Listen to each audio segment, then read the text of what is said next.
Okay, when we did a measure and a catch of the fish, we did a bit of a scrape on a couple, like the orange and black one in there, and we found a nasty little parasite called Costia,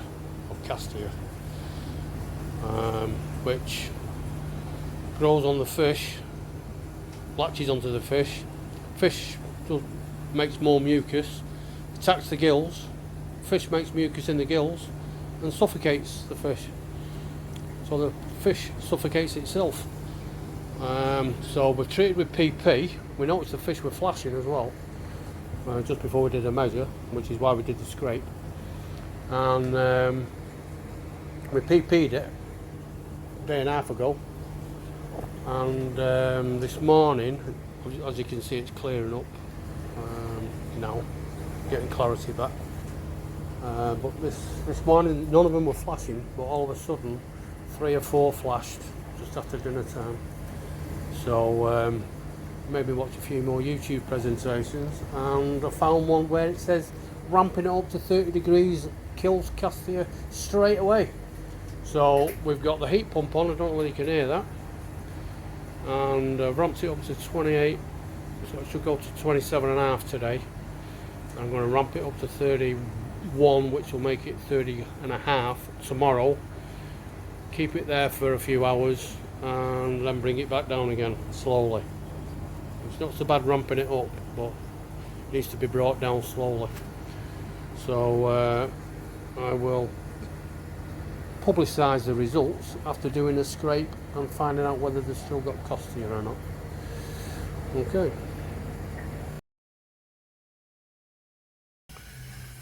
It's the 16th of July, Friday, 10 o'clock in the morning, and I've treated these guys this morning with iodine, which is what I've been doing over the previous weeks. If you can see the big girl there, she's just got some damage on the right flank as you look at her. The bigger silver one, that had blemishes, quite red, and breaks in the scales across both sides, both flanks. And the little one next to it, or the smaller silver one next to it, had abrasions on the underside of her, or him. And so I've been treating them with iodine, and I've seen an absolute massive increase in repair of the damage since being in warmer temperatures. An amazing difference. That on the side of the big one was really red and really angry up to 2 days ago, and is now, don't look so nice, but it's a lot better, an awful lot better. The bigger grey one there, you can hardly see there's any abrasions on the side, on the flanks. That's made an amazing recovery within, I'd say, 5 days. And the little silver one, the underside blemishes, they've nearly all gone and well repaired. So that's what I'll be doing in future when a fish damages itself. I'll be banging the temperature up and treating with iodine.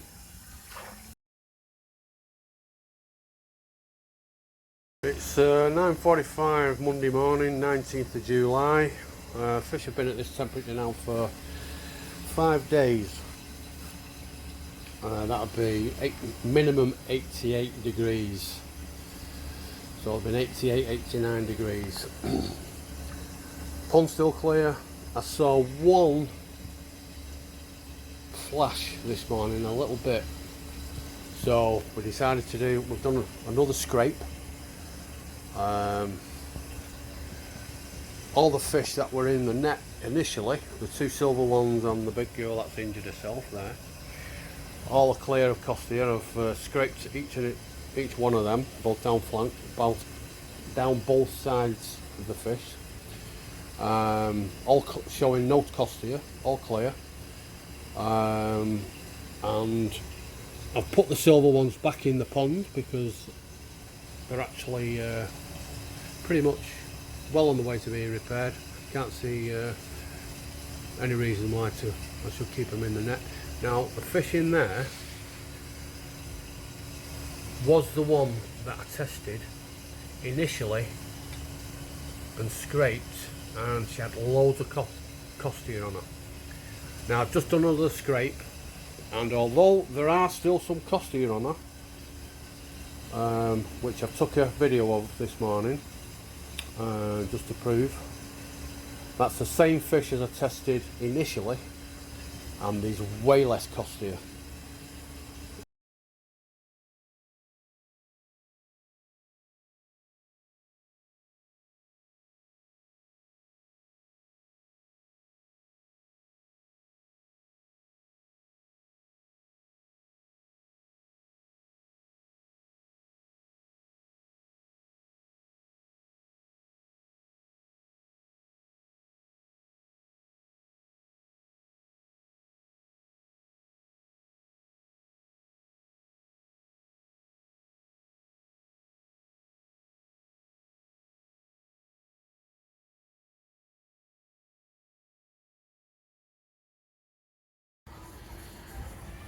It's the 5th of August, 1:15 in the afternoon, and as you can see, our pond is radioactive green.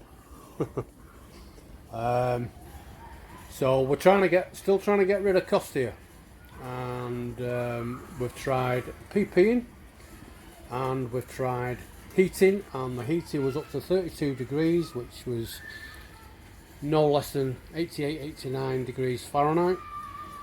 And Costia is supposed to stop breeding or propagating after 87 degrees. Now we kept it at that temperature for around 17 days. That's a long time in the lifespan of Costia apparently, but we still had it. So we're trying Alparex, and this is put the second dose in today, and we've only seen one fish flash about 5 minutes ago, that one there, and just over the net there, she just flashed. Only the once. So we're hoping that Costia is going to be gone in a couple of days. We'll give the odd fish a couple of fish a scrape in a couple of days. Once the greens settle down, but apparently it carries on working for 2 weeks, we believe. So I'll give you an update later on. But this particular, and apparently Costia this year has been particularly resistant, and I can vouch for that myself. We've also salted as well, which is actually over 1.2%. It's about 1.5, 1.6% actually. And apparently the Alparex works in conjunction with salt, it doesn't matter. So we're not seeing any stress in the fish at all. In fact, they seem okay. We've got a net over there because we've got one of the fish that I've got a cyst, and we're treating her at the minute, just keeping her calm as much as we can. And okay, I'll get back to you with an update when we know a bit more. Okay, bye for now. Okay, it's the 18th of August, and it's 13 days since the second dose of Alparex. So we're ready for a scrape. We've already scraped this fish. That was the last one to flash about 3 days ago, and she or he is all clear. We've seen no Costia on her under the microscope. So we're going to do these 3 next, and I'll report back. We've tested these 2 fish, and both clear of Costia, so all good. You can tell from the video, hopefully, there's still a strong tinge of green, so that's got to clear over the coming week or so, I presume. That's just the after effects of the Alparex. I forgot to mention before that we also salted to try and get rid of the Costia. Well, this Costia has been a particularly stubborn strain, resistant to heat, resistance to salt, resistance to PP, but no resistance to Alporex, it would seem, because it's done the business. We've lost a bit of clarity on the pond because a couple of days ago the pond pump and pond aeration shut down from 12 o'clock till about 9 o'clock in the morning for 2 days, 2 consecutive days, so we lost the clarity a bit as well, but we're starting to get that back. So sorry about the clarity of the pond, but it's work in progress. But we're on the right side of the coast here. Okay, it's 18th of August. We've finally got rid of the Costia, which has been really stubborn. This has been going on since before 10th of July. 10th of July we PP'd the pond and we still had Costia after PPing it.